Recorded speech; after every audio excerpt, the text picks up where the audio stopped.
ยาวะตามิโลเตทาธัมมาปันเตนะโมตัสสะภะคะวะโตอะระหะโตสัมมาสัมพุทธัสสะนะโมตัสสะภะคะวะโตอะระหะโตสัมมาสัมพุทธัสสะนะโมตัสสะภะคะวะโตอะระหะโตสัมมาสัมพุทธัสสะนะโมตัสสะภะคะวะโตธัมมังสรณังคัจฉามิสังฆังสรณังคัจฉามิ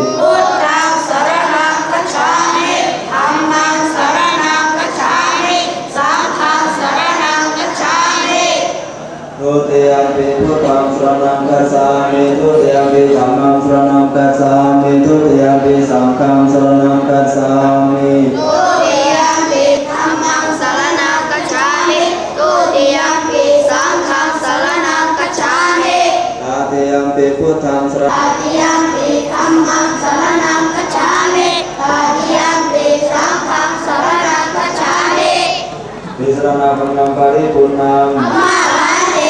ปานาติปาทาเวรมิสิกขาปตังสมาธิยามิปานาติปาทาเวรมิสิกขาปตังสมาธิยามิอาทินนาทานาเวรมิสิกขาปตังสมาธิยามิอาทินนาทานาเวรมิสิกขาปตังสมาธิยามิกาเมสุมิจฉาจาราเวรมิสิกขาปตังสมาธิยามิ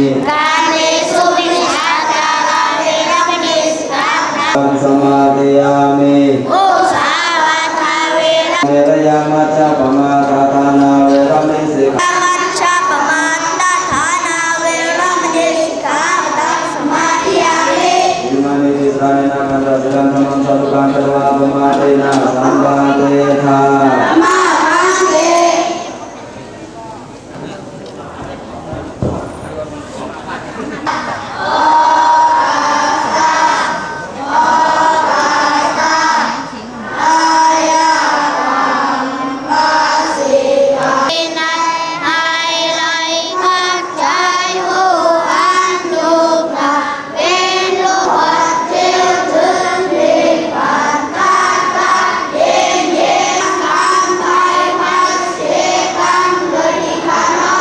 สัพพะรามิวะมิวะอิโตทินังเปโตสัพเพปุเรนตุสังฆปาจสัพพะโลกโควินาศตุมาเตภวะตวันตารายโยสุ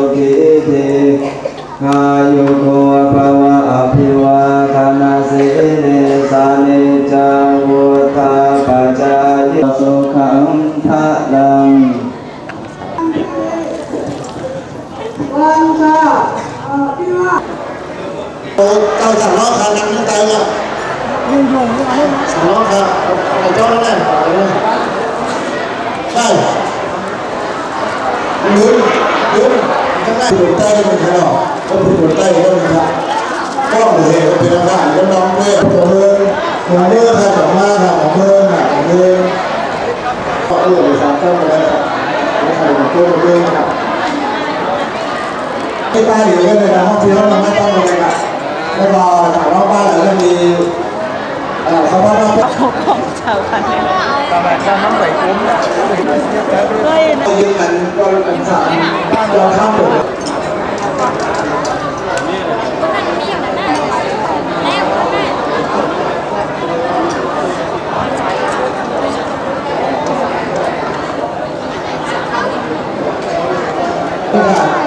เรื่องเกี่ยวที่เจ๋อพาเราว่ามันไม่กล้าในข่าวไม่กล้าแต่ได้ยุโรปเขามองหลังใหญ่ก็ตั้งพวกกันเลยประกาศตั้งขบวนกันกันหมดค่ะเกี่ยวอ่ะเนี่ยทำไมอีกอ่ะมาแล้วเกี่ยวอ่ะ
ก็ว่าหลายทีก็ห้ามก็บุกให้ปล่อยกันพอกับบวชตีเมืองผ่านก็มี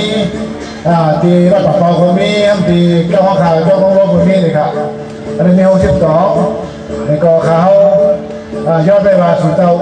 คืออดทนเอามีเหมือนกันนิดนึงกระทิ้งแรกนี่พอครับตั้งกิ่งคุณเมียวครับเอาใส่ขายาครับใส่ถุงหลังต้มนาล่างตุ้มจับรองนะครับที่ไหนก็แล้วครับเดี๋ยวไปเอารถม้าขนเอาครับรถม้าต่างกับเปียก ครับวันเดียวหลายๆฝ่ายทั้งสังกัดเจ้าก็มีหลวงพระประทุมกันตัดสิตานายกเจ้าคณะอำเภอเวียงแหงมาเป็นประธานฝ่ายสังกัดเจ้ามีและมีดังจ่าเจ้าพระครูธีรกิจกุศลจ่าเจ้าวัดเลยไข่จ่าเจ้าวัดมักกะยอนจ่าเจ้าวัดวงเทือแล้วก็จ่าเจ้าวัด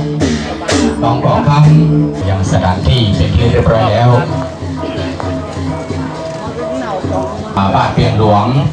โดยการนำของผู้ใหญ่บ้านผู้ใหญ่เตียงยุ่นภายนาง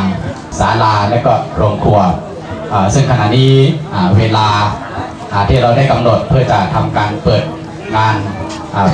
ประเพณีปล่อยสัตว์ลองประจำปีพุทธศักราช 2547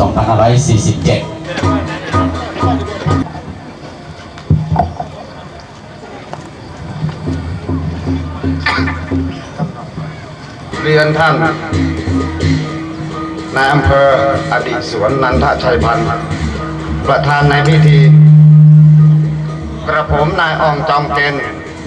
กำนันตำบลเปียงหลวงพร้อมด้วยคณะกรรมการหมู่บ้านเปียงหลวงและองค์การบริหารส่วนตำบลเปียงหลวง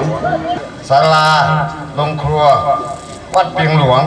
ซึ่งทางตำบลเปียงหลวงได้จัดงานประเพณีปล่อยสังลองขึ้น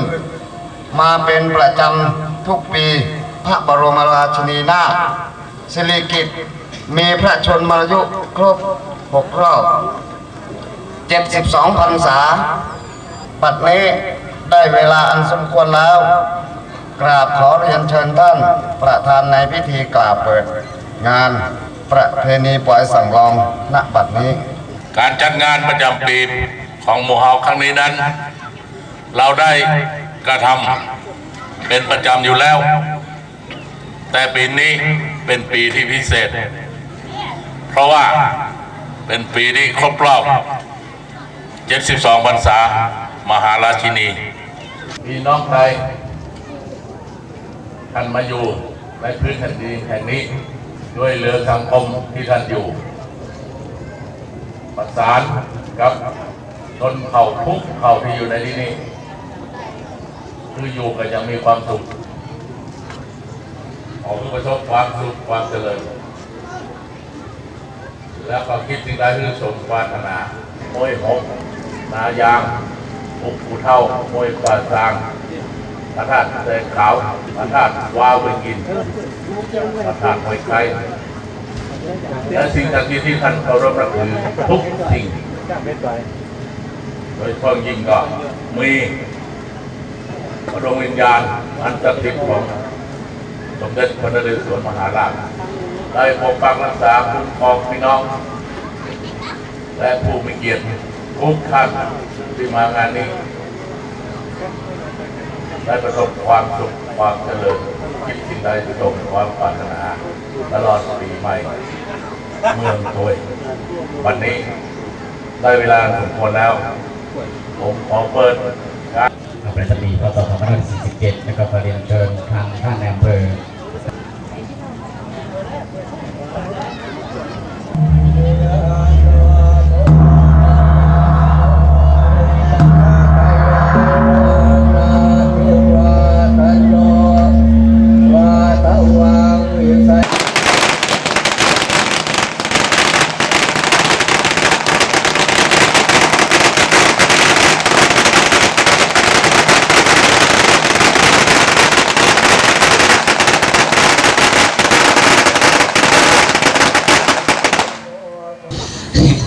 อนแรกมันหลวมอยู่ดิเอาย้อนหน่อยกันยกประนมมือทางท่านนายอำเภอจุดเทียนธูปบูชาพระรัตนัยเป็นที่เรียบร้อยแล้วก็เชิญประจำที่แล้วก็ตั้งเราไปค่ะพร้อมกันใบผ้ารับเชิญค่ะ อะระหังสัมมาสัมพุทโธภะคะวาพุทธังภะคะวันตังอภิวาเทมิธัมมังนามัสสามิมายังพันเตติสาลาเนนะสาหาปัญจศีลานิยาสามาสาหาปัญจศีลานิยาสามานะโมตัสสะภะคะวะโตอะระหะโตสัมมาสัมพุทธัสสะนะโมตัสสะภะคะวะโตอะระหะโตสัมมาสัมพุทธัสสะนะโมตัสสะภะคะวะโตอะระหะโตสัมมาสัมพุทธัสสะนะโมตัสสะภะคะวะโตอะระหะโตสัมมาสัมพุทธัสสะสรณะคะมะนังนิทิตาอามะพันเตปานาติปาตาเวระมะณีสิกขาปะตังสมาติยามินะโมตัสสะภะคะวะโตอะระหะโตสัมมาสัมพุทธัสสะอิมานิมายังพันเตภัตตานิสาธุโนพันเตภิกขุสังโฆทีฆารตังข้าพเจ้าทั้งหลายพร้อมด้วยสังฆทานทั้งหลายเหล่านี้เพื่อประโยชน์เพื่อความสุขแก่ข้าพเจ้าทั้งหลายสิ้นกาลนานเทิน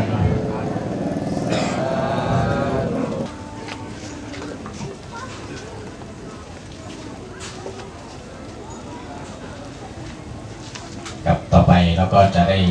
ตรวจน้ำแล้วก็รับพรจากพระเดชพระคุณหลวงพ่อเจ้าคณะอำเภอและพระสงฆ์ภาวะนิวะอาภูราภริภูเรนสาคลังเอวะเมวะอิโตตินังเปตนังอุปกาปเตอิสิตังปะเทตังตุมหังเกปะเมวะสมินสันโตสัพเพปุเรนตุสังกปะจันโทปนะระโสยะธามะนิโชติระโสยะธาสารายโยสุขิเทคายุโกภวะสมิวาทนาเสเรสเนจังโวทาปัจจายโนสหสัพเพหิยาติภิกขวันตุสัพพมังกรังรากันตุสัพพเทวตาสัพพสังฆานุอาเวนัสตาสุทิภวันตุเต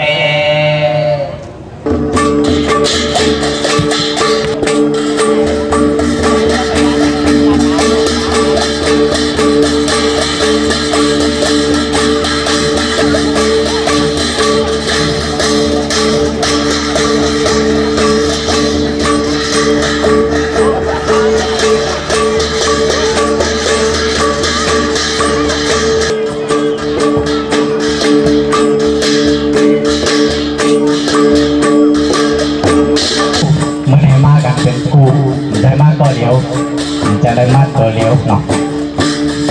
ต้องมือเดี๋ยวมือคุยฝักคุยมัดอีกนะ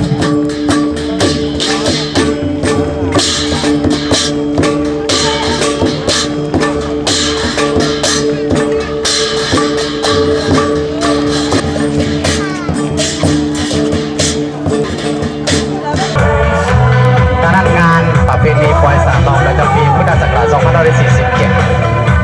ทุกคืนก็จะมีการแสดงศิลปะไทยใหญ่โซโคเซอร์ตลอดพระโอ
แต่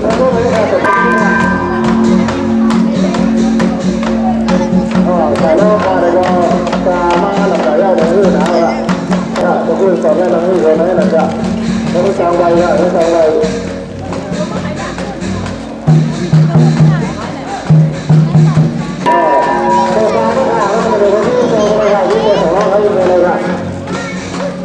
เราเป็นชาวบ้านชาวชุมชนชาวชุมชนนี่แหละชาวชุมชนที่อยู่ในนั้นใช่ไหมชาวชุมชนก็จะสอนเล่าสอนเล่าก็จะสอนเล่าอยู่แล้วแต่ว่าเขาเราผู้ยิ่งใหญ่เราต้องไว้หาต้องไว้ช่วยกันช่วยกันมาทำให้ช่วยกันช่วยกันไม่ได้เลยต้องช่วยช่วยกัน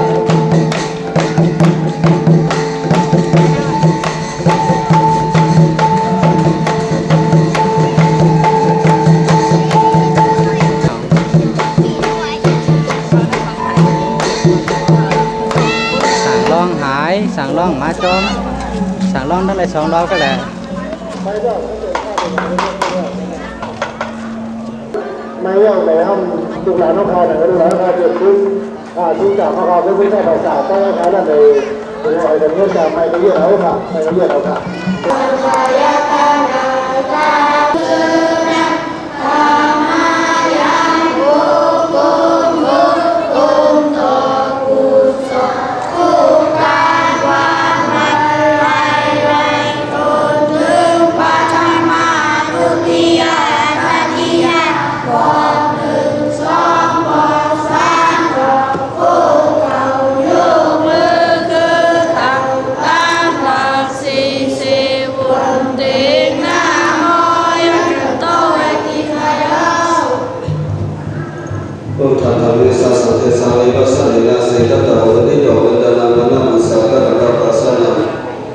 เมื่อได้ถึงมามีศาสนาพุทธมุขคำรามเป็นเจ้าองค์ใหญ่ในจึงเป็นในไม้ยาว2 เดือน5 บาท40 เทียนบาท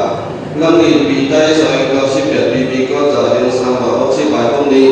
เมื่อปีหนึ่งคู่ใหม่จึงเป็นในไม้ยาว4 คำ 4 วันเมื่อตั้งพัฒนาเจริญในกองสมเด็จวิดังอันเป็นเจ้าสาวเขาผู้ตัวผู้ก็สมเด็จวิเดชดานาตระบ้าเมื่อชีเดเวมาก็สร้างตั้งเสกราศีเบอร์Biasanya tanah kita lakukan kalau di dalam sudah ada yang hilir apa tahun ini kalau yang beri banyak akademi kita antima buat jasa sehingga orang ni panamnya dan bangga di dalam masyarakat jauh mengusung sikap kita ni bangga sah. Ahante tesane lantena levante tabiante ahante tesane na sabenca silam nola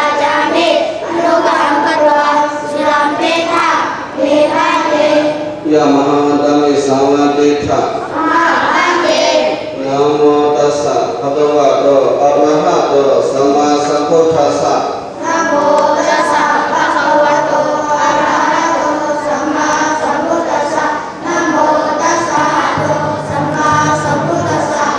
Buddhaṃ Saranam Gacchāmi Dhammam Saranam Gacchāmi Sangham Saranam Gacchāmi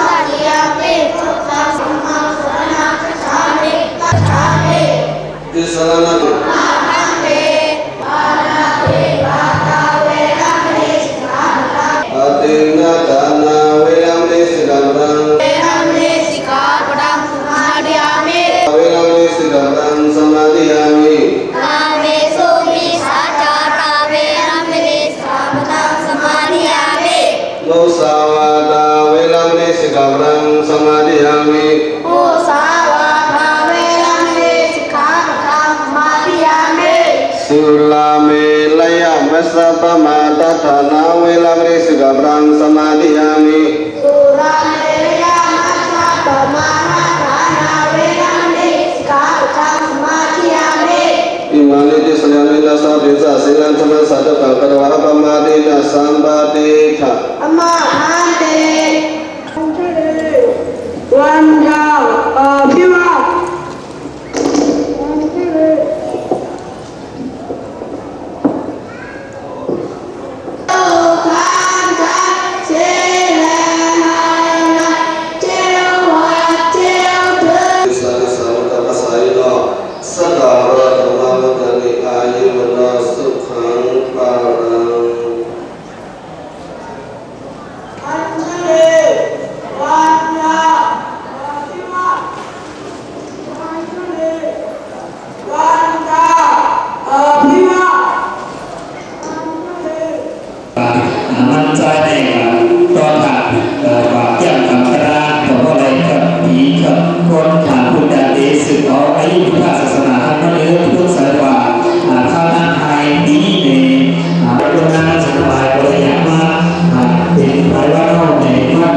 นำพวกเราของพวกนี้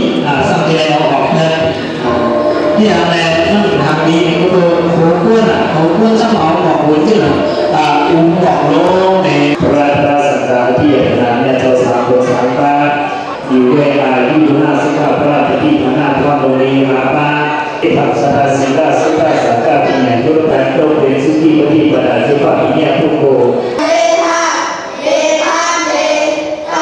อย่ามาวันนี้นาวาเทพา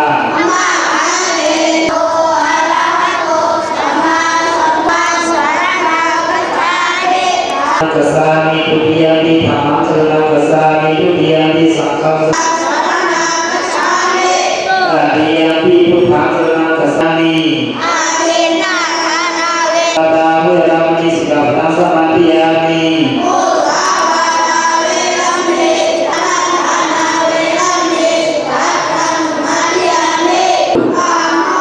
อิทัมเมสีลังปุญญาภากังสปาติทัง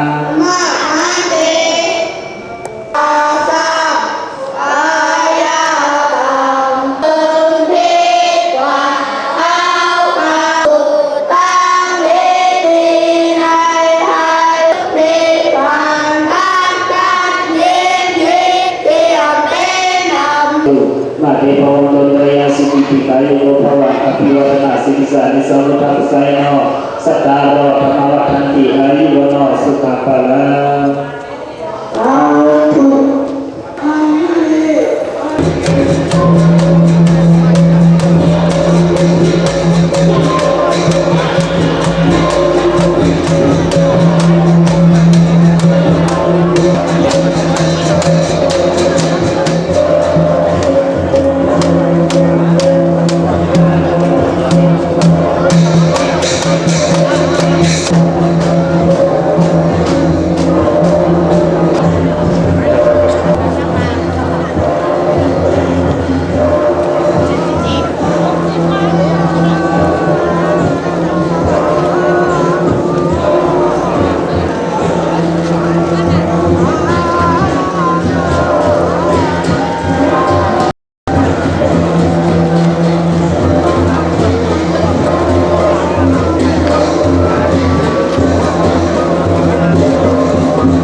ไปกินก็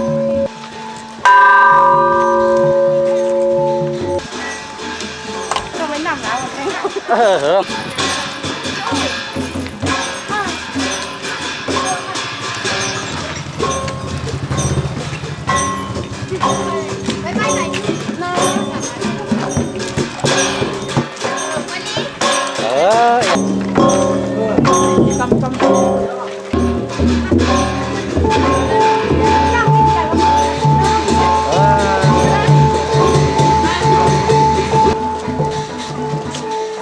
กินน้ำ กินอาหาร กินอันไหน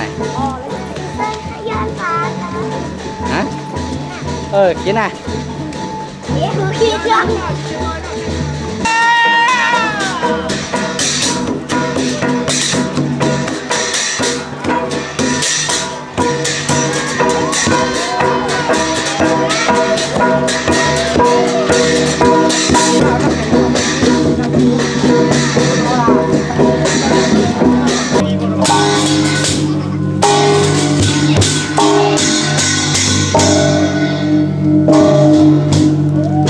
ได้สั่งร่องละลายอ่ะ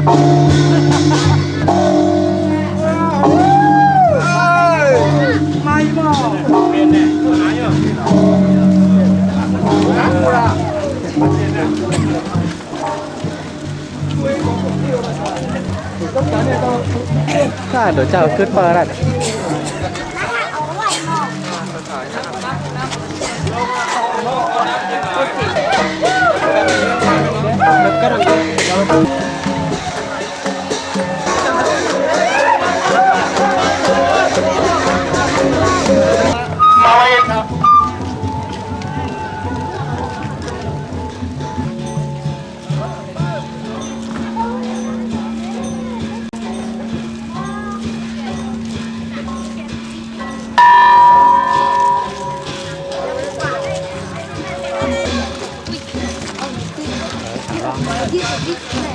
ง่ายสั่งลองมาเลย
มึงยากกว่านี้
ก็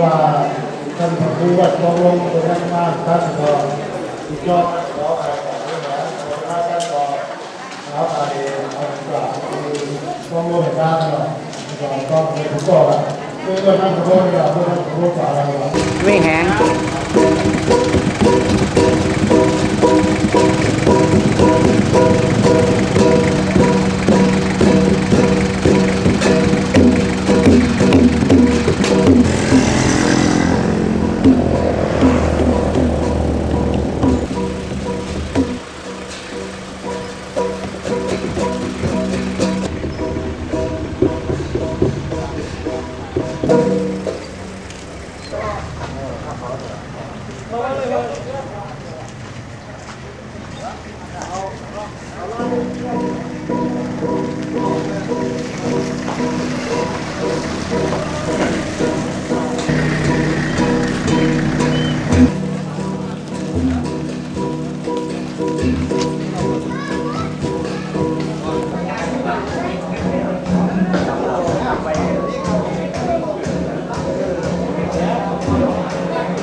ก็เลยแค่เป็นนั่นซื้อไผ่ซื้อมันกูก็กูก้นกูโจรกูป้าเสียกรรมเลยตา สาธุ สาธุ สาธุ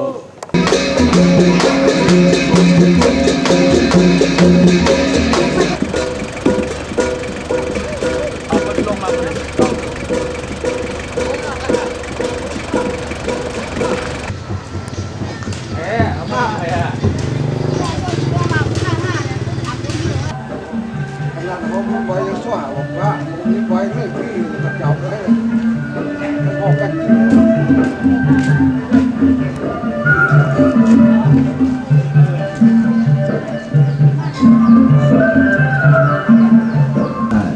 ามยามที่ไรมานี่ตั้งหมอกยาเขาแจกเสียอะไรแต่ไรมา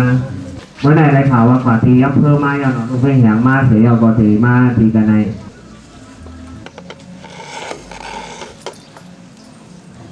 อัญชลีวันอภิวาสอัญชลีวันทาอภิวาสอัญชลียังตกาสาโอกาสาโอกาสากายกรรมวสีกรรมโนกรรมอังคาโตเยสุปัจจัยจะเป็นกรรมตุสัตว์เกินเมื่อน้ำตายันตันโตเอติกายะแก้วสำรองทำละลายอันนี้ก็เป็นหิ้งพรของพวกเราทั้งหลายเวลาเราจะทำบังกะละทำสิ่งที่ดีงามนั้นเราจะได้แต่ก่อนที่เราทำความดีและความผิดวาจาความผิดตั้งใจความไม่ได้บุญไม่ได้กุศลเราจะได้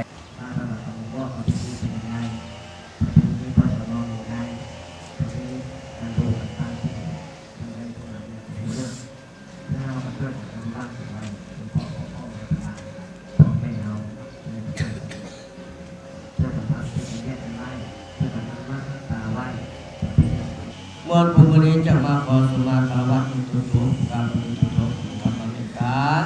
จัตตาโลอันว่าทันตันสีจงเกิดเป็นสัจเดียวที่มัวสัพพะโลโภติทุกเวลาการมันกันทุกคนสุดใจเป็นนะสุดนี้ใจยะทุกประมังกำลังสมมากำลัง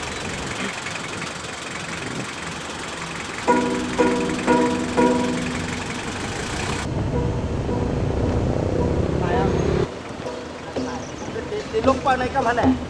พวกก็ตายแหละเอาพัน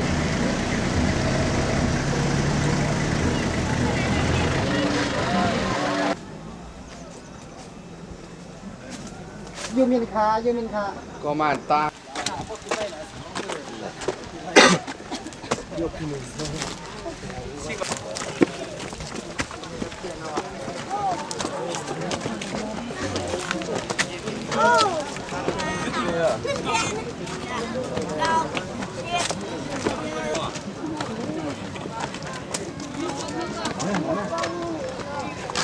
ข่าวล้ำเล่นเขากองเรียนเที่ยวค่ะ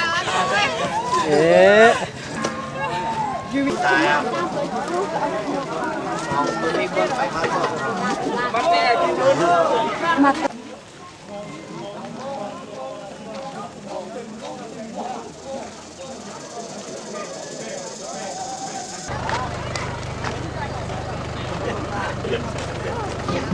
คนใครล่ะคนใครมันไม่เล่นก็อะไรล่ะคนเขียวๆอ่ะ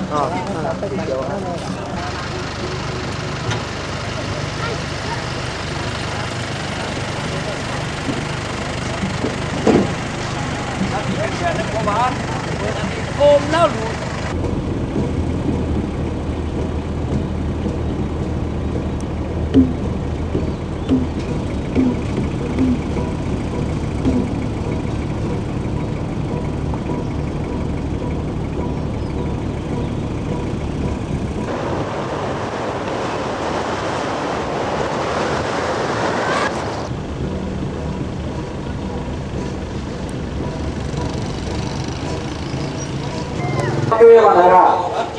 Dati bangsa saya.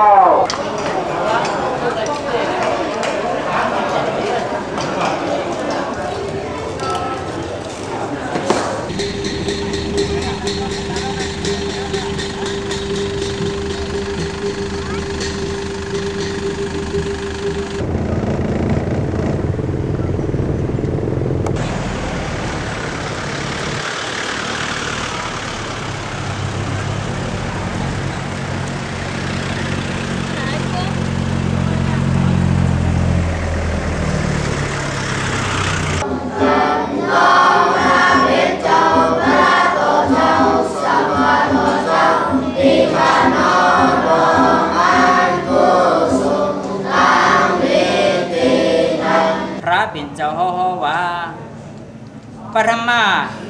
พุทธวจนะวันนี้หมุนวิปิยธรศาสตร์ตั้งหูเดียวตั้งหันน้ำตั้งหันฟังภาคผู้ข้าจี้จิงแก้มสางอึจใจเย็นหนักถึงอามันเตรียมทวนก็เปิดนันแหละที่เล่นมาผู้เจอกันก็โอกากรรมไปเป็นในสิ่งอันเป็นอันกายะกรรมังวาจีกรรมังมาโทกรรมังสันติจัตโตสังฆสันติจัตโตสามกังหลังอันเท่าใดที่ได้เหตุการณ์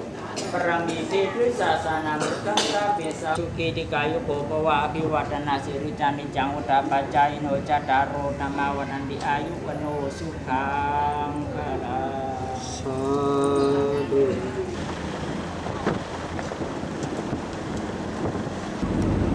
ช่วยคุณยังยอม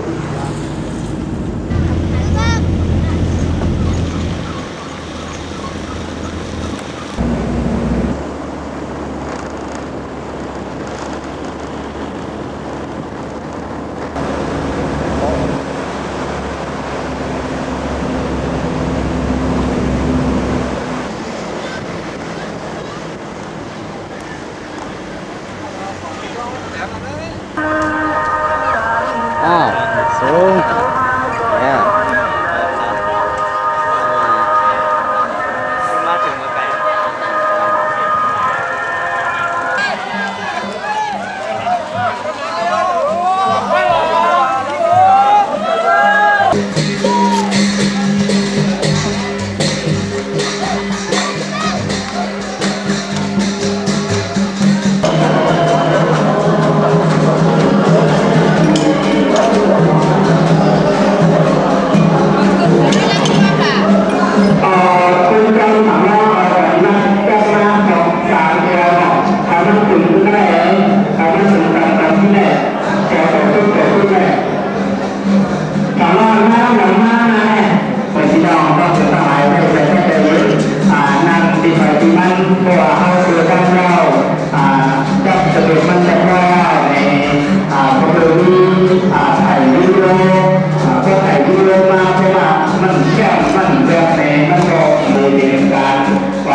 ตัวในร่องไม่ได้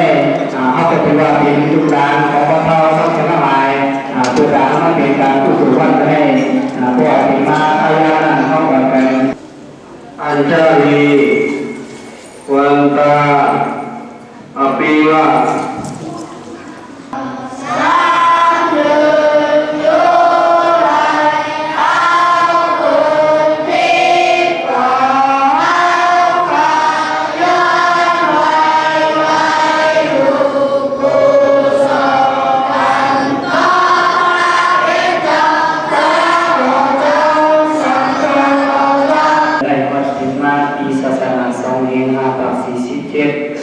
ว่าแม่ในวันเดินครบวันสิ้นคืนมาเย้า6 วันวันในจำเลยนั้นเป็นเจตนาตกาผู้สู้โอกยองเรียกร้องเขาจังสิ่งทั้งหลายแต่ละได้ก็เป็นอังกฤษเยี่ยมผีตั้งหลงเยี่ยมของตั้งหลายที่นำตั้งหลายที่ใบตั้งใบที่วันจบที่วันออกที่ต่อที่ประการที่ดีที่สุดที่ใบที่ดอกเดียวเวลาที่มาที่มาที่จุดที่เสริมที่มาลุกที่มากว่าที่มาไปที่มาไอที่มาลันที่มาปะมันเรียนตั้งสิ่งทั้งหลายเช่นนั้นเองก็วินาศสุขมันวินาศการกางการยานไกลมันแสนเจ็ดสมุนเสียวเลยมันตาหน้ามันสีหน้ามันภาวนาต้องเก็บแทนซอยสปาเราวินาศสุมาติโพดนตรายสุขิติขายุปภาวะอธิวัฒนาสิริสานิสัพพุทธะไสยโนสัตตาโรธรรมวัฏันติอายุวโนสุขังพลังอัญชลีวันตาอภิวะอัญชลี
เอา